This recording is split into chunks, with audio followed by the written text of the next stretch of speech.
الله تعالى وبركاته. الحمد لله الحمد لله القوي سلطانه الواضح برهانه المبسوط في الوجود كرامه وإحسانه. أشهد أن لا إله إلا الله وحده لا شريك له شهادة تعيب بها اللسان عما تضمنه الجنان من التصديق بها والإذعان. اللهم صل وسلم وبارك وكرم وعظم على سيد المرسلين وإمام المتقين وقائد الغر المحجلين والشفيع المذنبين سيدنا ومولانا نبينا محمد، صلاة تغفر بها الذنوب وتصلح بها القلوب وتنطلق بها العصوب وتلين بها الصعوب وعلى آله وصحبه ومن إليه منسوب. رب اشرح لي صدري ويسر لي أمري واحلل عقدة من لساني يفقهوا قولي آمين يا رب العالمين. Yang sama-sama kita muliakan, kita hormati Sayyidina al-kiram, para habaib, para syaraif, para alim ulama, para guru, para asatidah yang berhadir di tempat ini, wabil khusus akhina fillah Al-Habib Yusuf bin Mustafa Al-Jufri, Al-Habib Husin Al-Zakaf, Al-Habib Ali, Al-Habib Isa Al-Zakaf, Habib Muhammad Al-Habshi, dan kepada segenap para habaib yang lain yang mungkin berhadir yang bisa ulun sambat namanya satu persatu, terlebih kepada guru kita, guru bersama Ustaz Abdillah, dan guru kita, guru Ustaz Nasrullah, dan kepada ustaz-ustaz ataupun guru-guru yang lain yang berhadir di tempat ini yang tak bisa ulun juga sambat namanya satu persatu, tapi tidak mengurus hormat dan ta'zim ulun kepada pihak berataan. Yang kita doakan, kita punya ulama, kita punya guru, kita punya habaib, mudah-mudahan Allah panjangkan umurnya, Allah sehatkan badannya, diberkahi segala hidupnya dunia wal akhirah, amin ya rabbal alamin.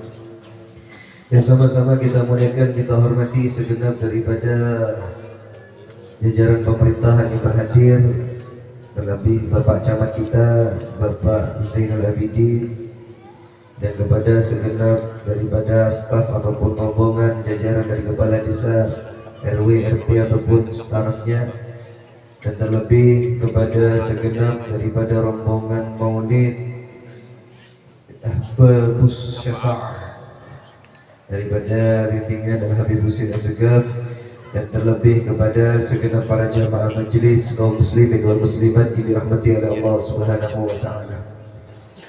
Syukur alhamdulillah di malam yang mulia, di malam yang barakah, di tempat yang istimewa ini Allah berhadirkan kita, Allah melangkahkan kita punya kaki, digerakkan kita punya hati menuju tempat yang dikatakan sebagai Raudhah min Riyadhil Jannah, yang dimana ini tempat adalah suatu tempat yang mulia, yang dimana kita duduk di sini insya Allah dalam keadaan sehat walafiat.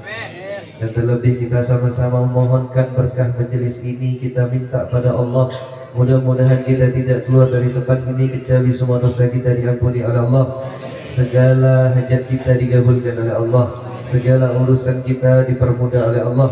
Yang dalam keadaan sakit mudah-mudahan diberikan kesembuhan dan kesehatan, dan insya Allah diberkahi hidup kita dunia wal akhirah, amin ya rabbal alamin. Salawat serta salam tak lupa juga kita haturkan daripada kearibahan baginda Sayyidil Wujud Rasulullah sallallahu alaihi wasallam, wa adul salawat Allahumma salli ala Sayyidina Muhammad wa ala ali Sayyidina Muhammad. Jazakumullah khairan katsiran wa ahsanal jazaa, dan lebih kepada pihak berataan, khususnya kepada sebagai sahibul wasithah, sahibul wasilah, Bapak Sangat dan keluarganya, Bang Rifai dan kawan-kawan panitia yang lain, dan lebih daripada warga Batang Banyu, Desa Alur Batang Banyu, yang mengundang ulun diminta untuk menyampaikan sepatah dua kata Mau'idatul Hasanah, terlebih daripada peringatan Maulid Nabi Muhammad SAW, yang sebenarnya ini Pak, di hadapan pian ini sudah ada habaib, ada guru-guru, ada guru Abdillah, guru Nasrullah. Ini sebenarnya lebih afdal dari ulun pian. Cuma karena kita dimintakan, mudah-mudahan apa yang lu sampaikan walaupun hanya singkat sesaat bisa bermanfaat. Syukur alhamdulillah kita masih dikumpulkan oleh Allah duduk bersama di tempat yang mulia, tempat yang dikatakan ini tempat adalah tempat yang insya Allah turunkan rahmat kepadanya. Makanya beruntungnya orang jika dihadirkan oleh Allah Subhanahu wa taala ke tempat yang demikian, bisa duduk, bisa kumpul, bermunajat kepada Allah, bersolawat kepada kekasihnya Muhammad sallallahu alaihi wasallam, maka sesungguhnya orang-orang yang hadir ini niscaya ingin dijadikan orang yang lebih baik lagi oleh Allah Subhanahu wa taala. Makanya jangan sampai lepas lisan kita ini Pak untuk mengucapkan alhamdulillah ketika Allah hadirkan, ketika Allah dudukkan di tempat ini. Bahkan Nabi kita Muhammad sallallahu alaihi wasallam di dalam hadisnya mengatakan, "Man salaka tariqan yaltamisu fiha ilman, sahalallahu lahu bihi tariqan ilal jannah." Barang siapa orang yang berhadir untuk mencari jalan menambah ilmu, ilmunya Allah, ilmunya Rasulullah, maka niscaya Allah akan mempermudah baginya jalan menuju surganya Allah Subhanahu wa ta'ala. Makanya beruntung kita dihadirkan sama Allah, duduk di sini luar biasa Pak. Ini Bu, kesempatan yang luar biasa. Karena yang bujur-bujur pian, ini kan bahasa Jawa atau bahasa Banjar Pak? Hah? Jawa bisa? Oh, siap. Allahumma sholli ala sayyidina Muhammad. Jadi Pak, yang gerakkan sampean ini bukan panitia yang undang Pak. Loh kok bisa Beb? Yang undang sampean ini Bu, yang menghadirkan sampean duduk tempat ini adalah Allah dan Nabi-Nya Muhammad sallallahu alaihi wasallam. Kenapa demikian saya bisa sampaikan? Karena kalau kita berkata saya bisa berhadir di sini Beb, alhamdulillah Beb, karena rumah saya ini Beb dekat sama musola, dekat sama langgar Beb. Makanya alhamdulillah saya bisa hadir. Ngapunten Pak, minta maaf. Ada yang rumahnya lebih dekat dari sana nggak bisa hadir tempat ini. Saya ini Beb, alhamdulillah Beb bisa hadir ke tempat ini karena saya ini Beb badan seger, masih sehat. Awak kada garing Beb. Ada Bu yang lebih muda dari sampean, yang lebih seger dari sampean, yang lebih sehat badannya dari sampean Pak, nggak bisa hadir di tempat ini. Saya Beb bisa hadir ke tempat ini karena saya bisa kendaraan Beb, punya sepeda motor Beb. Ada yang punya mobil nggak bisa duduk di tempat ini. Artinya apa?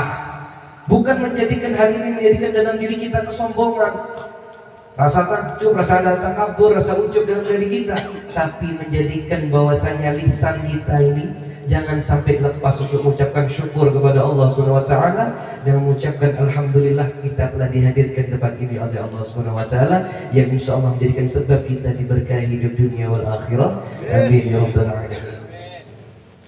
Karena apa Pak? Duduk tempat seperti ini gak gampang kan Jam segini nih Pak, jamnya istirahat, betul?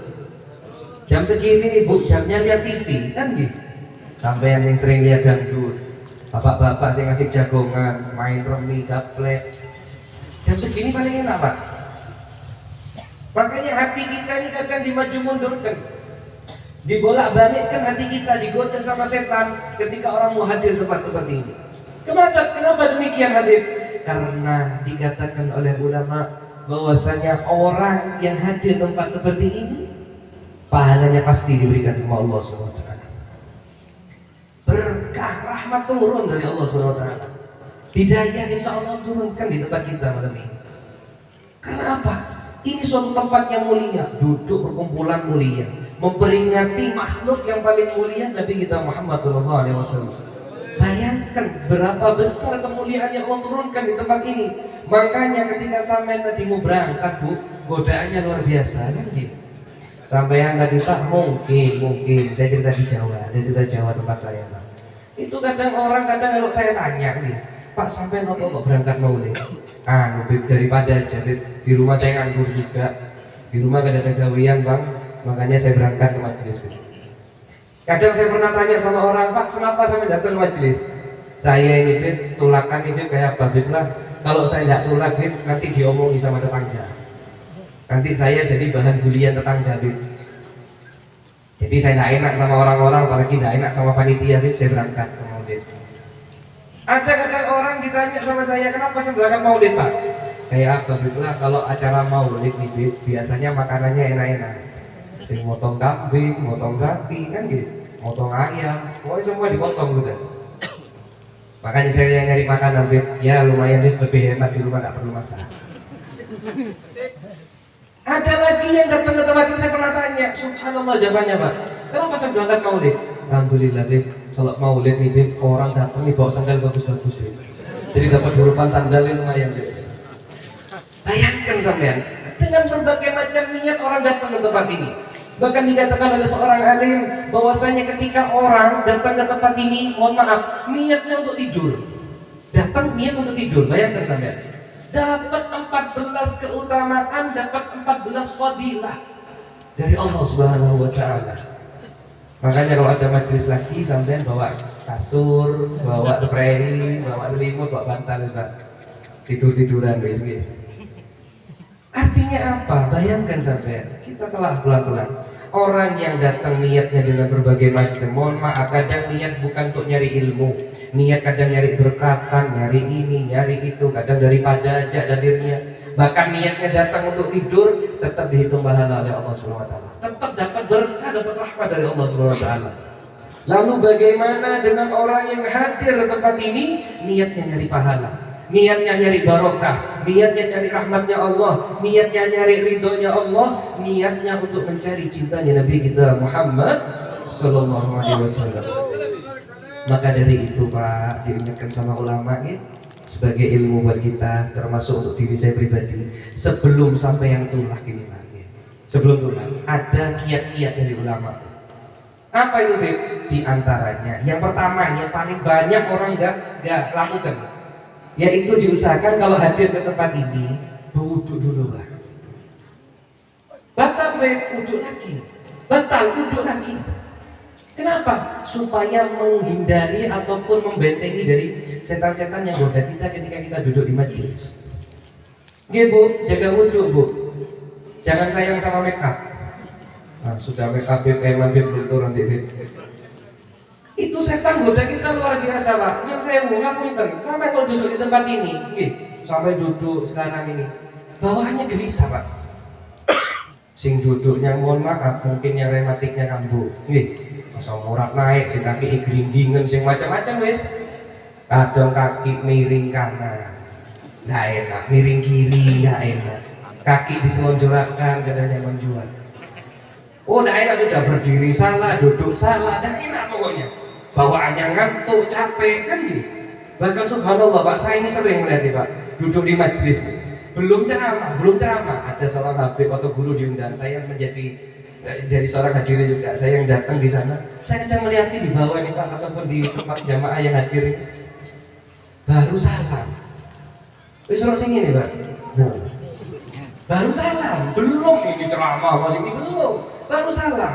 Lu kenapa Beb? Itu kadang satu yang tidak dijaga, duduknya tidak dijaga. Makanya bawaannya ngantuk, kesel, tidak enak. Coba ibu-ibu suruh gosip 3 jam, sanggup. Oh, kurang harinya Beb, mau cerita Lesti sama Rizky bilang, sehari sanggup sampai. Bapak-bapak suruh cerita bola, sehari sanggup. Suruh nonton nobar, jam 9 sudah siap, padahal masih nobarnya jam 2. Jam 9 sudah kumpul. Yang cerita ini, cerita itu, yang ngerokok siap, ini, semua siap.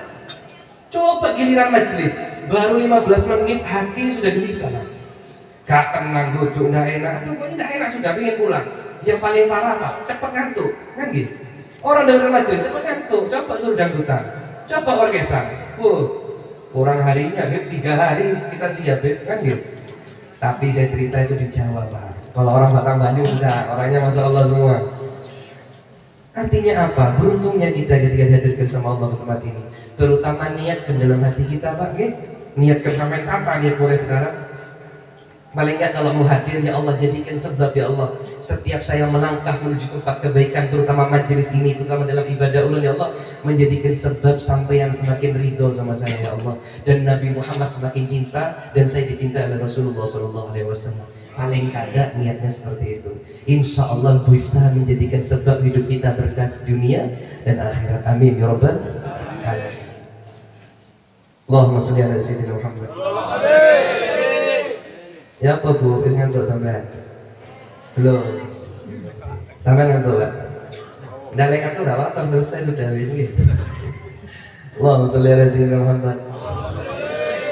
Terlebih kita hadir di sini Pak untuk memperingati, berkumpul sama-sama daripada mengenang, membaca sejarah, bahkan peristiwa, bahkan detik-detik ataupun kelahiran dari seorang sosok yang mulia, Nabi kita Muhammad SAW. Karena hadirnya kita ini Pak, mudah-mudahan jadikan saksi, jadikan bukti kita orang-orang cinta sama Rasulullah. Tadi guru Rasulullah, guru kita bersama menyampaikan bahwasanya pencintaan kita kepada Rasulullah diantaranya melalui ahli baitnya Rasulullah. Di depan sampean ada Habib Muhammad, ada Habib Yusuf, Habib Ali, dan Habib Husin, dan Habib-Habib yang lain, Syarifah yang lain. Ini memang suatu anugerah yang Allah berikan sama sampean Pak. Beruntungnya kampung, suatu tempat jika di kampung itu dinaungi ada seorang zuriatnya Nabi Muhammad SAW. Al-Habib Muhammad bin Husin Al-Habsi yang ada di Ampel. Beliau ini Pak tidak mau singgah di suatu kampung yang tidak pernah dimasuki habaib. Bahkan jika di kampung itu pun tidak mau menerima dengan habaib, maka nyata sudah beliau nggak mau masuk ke dalam. Kenapa Bib? Karena dikatakan para ahli baitnya Rasulullah ini adalah sebagai pengaman, sebagai paku buminya dari suatu tempat, maka beruntung sampean. Ketika mencintai ahli baitnya Rasulullah, mencintai daripada keluarganya Nabi Muhammad SAW, ini sebagai bukti salah satu kecintaan kita sama beliau. Fa'ahibbu ahli baiti, kata Rasulullah, bihubbi. Cintailah keluargaku, kata beliau, sebagaimana bentuk kecintaanmu kepadaku. Kita cinta sama zuriat Nabi, cinta sama habaib, sama syaraif, cinta sama ulama, guru-guru, warasatul anbiya, para pewarisnya Nabi. Ini sebagai bukti kita cinta sama Rasulullah. Kita tidak hidup di zaman Nabi, zaman sahabat, zaman tabi'in. Kita hidup di zaman bahkan di bawah tabi'in yang sangat jauh sudah. Berapa 1000 tahun lebih kita hidup di zaman tabi'in di bawah ini. Tapi kita ada kesempatan ketika dekat dengan zuriatnya Rasulullah, dekat dengan daripada para pewarisnya Nabi Muhammad SAW, para guru, para ustadz, yang dimana mereka mengambil jalurnya daripada Nabi Muhammad SAW, maka niscaya itulah sebagai jembatan kita, suhibul wasitah, agar kita lebih dekat kepada Nabi Muhammad SAW. Itu yang pertama, sebagaimana tadi guru sampaikan. Yang kedua, ini banyak yang ada digawe sama orang sekarang. Salah satu bentuk kecintaan kita sama Rasulullah diantaranya Pak, suruh ittiba. Apa ittiba itu? Mengikuti segala perilaku dari sunnahnya, dari segala daripada sifat-sifat Nabi yang kawak kita gawe suruh dikerjakan. Sunnah Nabi kerjakan. Kadang yang saya lupa, sunnah-sunnah Nabi sekarang ditinggalkan. Kenapa bisa saya sampaikan seperti ini? Sekarang sunnah Nabi dianggap sepele. Sunnah dianggap sepele. Zaman sahabat tuh Pak, gini zaman sahabat. Dengar ini sunnah Nabi, mereka berbondong-bondong ribut untuk menjalankan Pak. Nah orang sekarang ya apa Beb? Dengar sunnah Nabi, tidak bingung. Ini sunnahnya begini, tahu sunnah itu duduk wajib. Yang penting bukan wajib, yang penting saya wajibnya kerjakan, sunnah tidak apa-apa, udah Beb meskipun ketinggalan.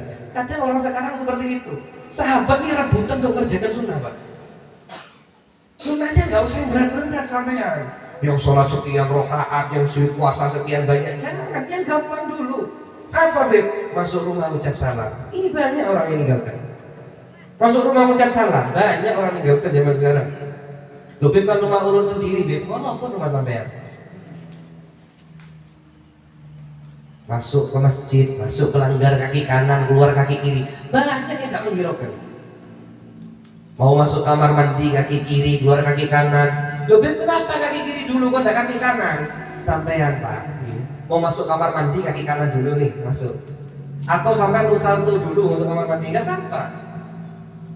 Tapi kenapa kaki kiri? Ittiba kepada Nabi Muhammad SAW. Dan banyak sunnah-sunnah yang lain. Makan dengan tangan kanan, terutama masalah bab makan ini. Kenapa saya sampaikan? Nyun sewu, di zaman sekarang orang paling gampang minum pakai tangan kiri. Ini sepele Pak, nggak keracunan sampai minum tangan kiri, nggak keracunan. Cuma kenapa kalau tangan kanan Beb? Sebagai bentuk ittibanya kita sama Rasulullah. Nyun sewu, sampai punya idola, sampai punya artis, sampai ada orang yang di apa bahasa saya, dijadikan sebagai tokoh buat hidup sampean. mungkin pemain bola, mungkin ibu-ibunya punya toko sapa kayak diidolakan.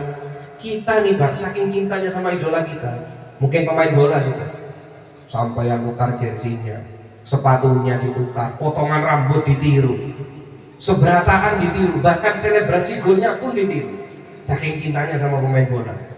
Ibu-ibu yang ketujuh sama artis-artis yang model hijab bersih, hijab tuh bukan macam-macam, sim kuning, biru, hijau disusun di bulat-bulat Pak. Nanti ada artis keluar hijab baru lagi Pak, diikuti lagi yang baru, tren baru diikuti lagi yang baru. Bahkan sampai sekarang nih Pak, ibu-ibu di Jawa Bu, di tempat saya, itu kudunya selemari bilangnya nggak punya kerudung. Di Jawa kayak gitu Pak. Kudunya selemari nggak punya kerudung, tapi ngikuti idolanya, ada keluar yang baru diikuti lagi. Nanti yang make up, yang baju macam-macam. Dan kenapa kita untuk makhluk seorang yang paling mulia dikatakan insanul kamil, orang yang kita butuhkan syafaatnya di hari kiamat, kita nggak bisa peduli sama Rasulullah. Rasulullah tidak perlu berat-berat buat kita Pak. Sunnah yang digawe dulu. Tangan kanan untuk makan, tangan kanan ya untuk minum.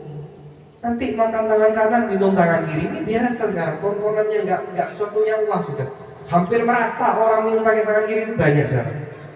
Hati-hati ya. Di antara apa? Yang kedua adalah di antaranya ikut di sunnahnya Nabi Muhammad SAW. Dan yang ketiga sebagai salah satu bentuk kecintaan kita sama Rasulullah nih Pak, yaitu kita suruh mengikuti sunnahnya Nabi. Daripada mengikuti suri tauladan sifatnya Nabi Muhammad SAW. Sifat Nabi semua yang awak digawe kita gawe. Makanya sampai Allah tekankan dalam Al-Quran, laqad kana lakum fi Rasulillahi uswatun hasanah, bahwasanya terdapat suri tauladan yang baik bagi kita dalam diri Nabi Muhammad SAW. Artinya apa? Semua yang disifatkan ataupun kepribadian Nabi itu sudah yang paling baik untuk kita tiru. Sifat Nabi sampai tiru, hidup sampai barokah. Sifat Nabi ini Pak banyak. Sifat Nabi ini banyak sampai. Tapi ulama pernah berpesan sama kita Pak, cukup sampai ikuti yang 4 kata ulama. Sebagai salah satu bentuk kecintaan kita sama Rasulullah, cukup minimal paling ada umpati yang 4 yang sifat Nabi. Maka insya Allah walaupun kita bukan orang berilmu, ulun sama pian ini kan bukan orang berilmu, kita akan tinggi derajatnya di sisi Allah jika menjalankan 4 yang sifat Nabi miliki. Yang pertama apa? Nah, catat pian gini. Jadi orang ini Pak, suruh jadi orang yang halim Pak. Apa itu Bib? Orangnya sabar Bu, nggak gampang marah. Nah, ini mana bubuhan penyarikan. Orangnya sabar, nggak gampang marah Pak. Itu adalah sifatnya Nabi kita Muhammad SAW.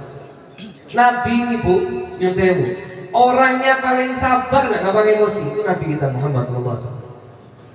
Sampai mati sifatnya Nabi. Jangan gampang marah, diredam emosi.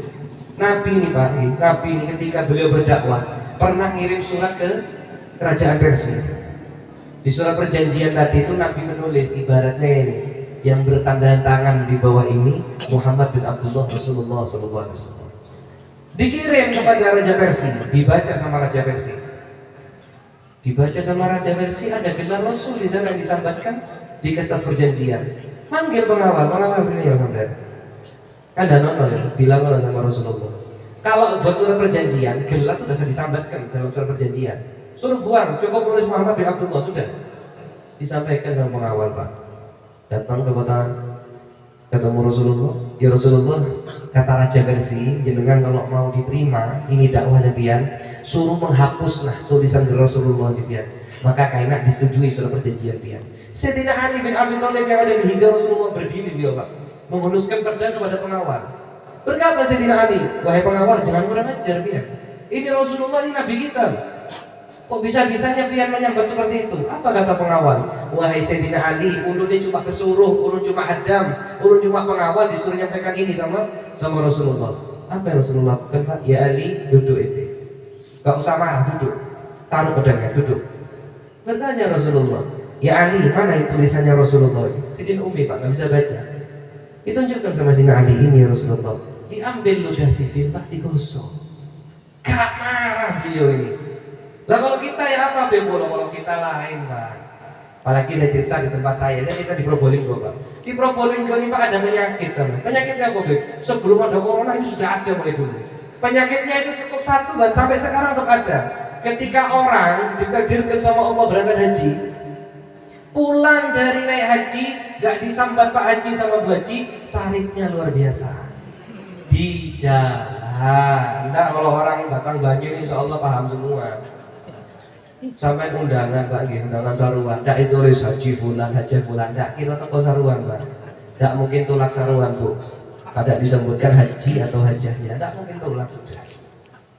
Bayangkan kita, ini baru gelar haji loh, kita kadang merasa sudah lebih.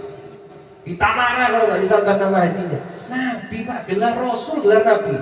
Sebagaimana camar kita sampaikan tadi, 124.000 Nabi, 313 Rasul, 25 yang wajib diketahui. Itu diantaranya sebagai khataman Nabi, ada Nabi kita Muhammad SAW.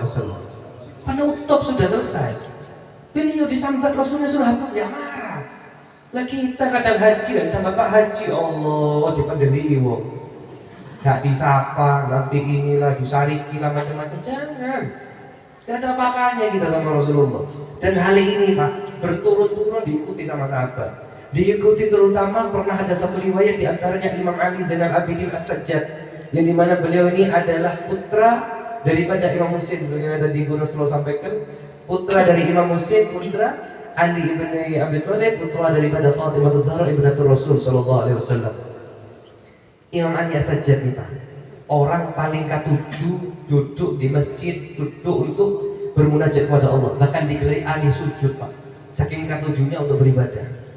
Pernah suatu ketika di kampungnya beliau ini ada seorang saudagar Pak, pedagang yang sangat kaya. Pedagang ini Pak kebetulan safar, kemudian sebelum berangkat dia ini singgah di masjid untuk belanja ke pasar. Sholat saudara, tuntung sholat, pedagang tadi keluar dari masjid. Di tengah perjalanan menuju pasar dilihat kantong, kaget uangnya hilang. Duh, tak ada di duitku. Oh cocok hari di masjid. Balik lagi ke masjid Pak, si pedagang ini melihat di masjid, di tempat kamar mandi nggak ada, tempat wudhunya tadi nggak ada. Masuk lagi ke dalam masjid, ternyata ada Imam Ali As-Sajjad yang masih ada duduk di sana, masih itikaf di masjid. Langsung sudah ada buruk sangka, dia nggak tahu kalau itu Imam Ali As-Sajjad, cucunya daripada cicitnya daripada Nabi Muhammad SAW. Nggak tahu. Masuk ke dalam itu berkata, wahai fulan, inti jangan sok-sokan mirip sudah. Sini, kembalikan uang saya. Loh, apa maksud sampean? Sampean kan yang ngambil uang saya tadi. Kembalikan uang saya sekarang 1.000 dinar. Loh, bukan saya yang ngambil. Bilang bukan saya Bu, langsung ditampol sama si pedagang. Dipukul Pak, ditolpok Pak. Kena uppercut. Beliau kaget kena pukulan langsung berkata, oh nggih bentar, saya ambilkan uang sampean. Berapa tadi uangnya 1.000 dinar? Oh nggih betul saya yang ambil tadi. Hadangi sampean, kalau kita ambilkan ke rumah. Beliau berlari tergesa-gesa ngambil uang 1.000 dinar, dijulungkan ke pedagang tadi. Tuntun dikasihkan ke pedagang, berkata si pedagang, nah, untung sampai ngaku. Tak ngaku tak laporan polisi sudah. Berangkat sudah si pedagang juga ke pasar belanja, untung selesai, pulang ke rumahnya. Sampai di rumah dengan banyak barang bawaan belanjaan tadi, istrinya menyambut, berkata si istri tadi, Pak sampai tadi ini kisahnya mau belanja. Loh iya Bu, ini belanjanya di belakang sudah. Loh, sampai belanja pakai uang apa? Uang sampai ketinggalan di kamar tadi nggak dibawa. Astagfirullah, terus uang sampai tak pakai belanja ini? Bingung Pak, ini orang tadi si pedagang ambil uangnya dia masukkan kantong 1.000 dinar, dia lari ke masjid lagi untuk berjumpa dengan Imam Ali saja. Sampai di sana Imam Ali masih ada di masjid Pak. Ketika itu Rasul berkata, wahai fulan, demi Allah saya minta maaf, saya salah, saya khilaf sama kalian. Sambil bersujud, sambil menangis minta maaf. Imam Ali saja berkata, loh kok uang sampai kurang tak? Lek kurang tambah lagi nih. Kata si pedagang, enggak, wahai fulan saya yang salah. Saya minta maaf sudah pukul sampean, sudah nuduh sampean jadi maling. Apa kata Imam saja? Ya alhamdulillah sudah kalau sampean tahu. Bertanya pedagang tadi ini, kenapa sampean enggak ngaku kalau sampean bukan maling? Kan saya sudah bilang tadi. Wis bilang sampean tampol saya. Ya sambil uang yang berarti memang sampean ini betul saya maling, ya sudah tidak marah. Justru saya ini mau minta maaf juga sama sampean. Loh kenapa minta maaf sama saya? Mau sampean enggak salah. Tadi saya ini pedagang, ketika saya habis ketampol sama sampean, ada sakit hati dalam hati saya tadi. Kok kurang ajar wong aku ditorpor kan gitu. Saya baru bisa memaafkan ketika saya baru sampai rumah. Baru sampai rumah saya ngambil uang buat sampean, di situ baru saya bisa memaafkan. Gak langsung maafkan ketika sampai nampol tadi, makanya saya minta maaf. karena saya baru bisa kasih maaf setelah ngambil uang sampean. Bayangno Pak, wis dipukul, diwara maling, Allah, lek aku Pak, wis tak ambil wedhus Pak, ambil parang tak tebas itu Bu. Terus diwara maling, sik dipukul, lalu hormati kan gitu. Ini akhlaknya cucunya Nabi Muhammad SAW. Ini yang diajarkan sama Rasulullah. Jangan gampang emosi, redam, sabar dulu. Insya Allah Pak, kita orang-orang yang berilmu sekalipun akan tinggi derajat di sisi Allah Subhanahu Wa Taala. Lebih Rasulullah berarti nggak pernah marah. Rasulullah nggak pernah emosi. Pernah, beberapa kali bahkan. Kapan Ben? Ketika agama Allah yang dihinakan. Agama Allah dihinakan, beliau marah, memerah matanya, tinggi suaranya. Sampai dikatakan walam yakun bi ghadabin bahkan tidak ada satu orang pun yang berani memandang wajah Nabi ketika beliau lagi marah, lagi emosi Pak. Maka terhadap sahabat ketakutan. Kenapa Beb? Beliau marah gak itu Nabi Muhammad ketika agama Allah dihinakan. Nah kalau kita kan kebalik, kita dihinakan, sing dipekno wedhus ngambil parang kan gitu. Ada yang pakai santet lagi menyewa dukun. Kalau diri kita dihinakan, diri kita jadi. Coba agama Allah dihinakan.